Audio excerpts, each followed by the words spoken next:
Hey guys, in this video we're going to take a look at how you can allow or don't allow access to share my location on the iPhone 15 series.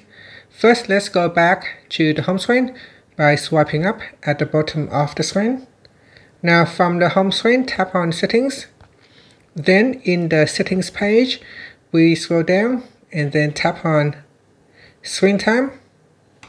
Next, scroll down and in here tap on content and privacy restrictions.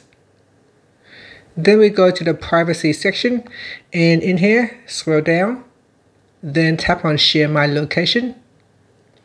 On this page here you can select between allow or don't allow.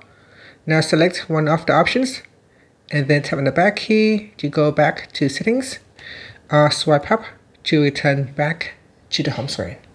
Thank you for watching this video. Please like and subscribe to my channel for more videos.